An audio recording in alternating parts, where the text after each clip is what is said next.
So to say, oh, I want money, of course I do. It's $4,000 per incident.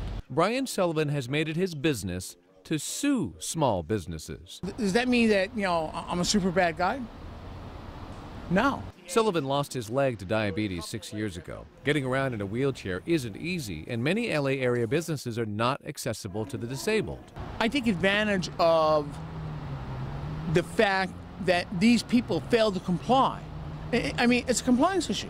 Court records show Sullivan has filed at least 70 lawsuits since 2006. Sometimes he'll hit one particular area hard, like downtown LA's Toy District. 14 lawsuits in a 12-block area, all filed within 3 days. Court documents filed by Sullivan allege he visited all 14 of those stores on the same day, January 22nd. 2 weeks later, Sullivan filed 11 more lawsuits in the Jewelry District on the same day. I've set goals in my mind. I'll pick a day. I will go out, attempt to go into a store. I can't get in. One of the dozens of stores Sullivan has sued, Galaxy Toys in downtown LA. Sullivan argued that some of the aisles in the store were too narrow for his wheelchair. Your Honor, you have the video. How come you play? Yes, Sullivan wears a hidden camera when he visits stores in search of violations, but many of the stores he sues have their own video cameras. I want to fight until, even if I lose, I want to do whatever I can do.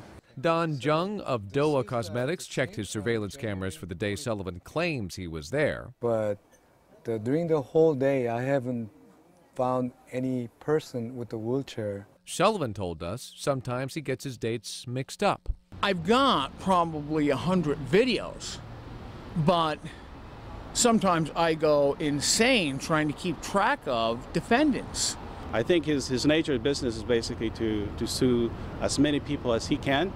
Galaxy Toys showed up to a small claims court on this day with 21 other people caught up in Sullivan's lawsuits. They say he's abusing the system. He files lawsuits day in, day out as a living. 5, 6 stores around only this block.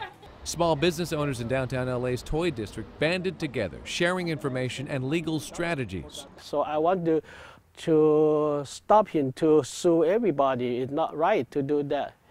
So what were you in the store for? I went to get bobby pins. I don't think he went there to get bobby pins. It's just my personal opinion, but it's not about the bobby pins. He went there to get some money, to sue us. I'm not the one failing to comply with the law. They are. Sullivan is right, at least in some cases. David Geffen is a disability rights attorney. He says it's important to look at the results of these lawsuits. This is a gray area. If they're only doing it to make money and they're not helping the businesses become more accessible, they're not helping anybody except themselves. But if they're out there and they're suing a lot of businesses because a lot of businesses are violating the law and they're forcing those businesses to change, then they're doing something good for everybody. So it's just basically as simple as that. He wants to make money, he's making a living off of this.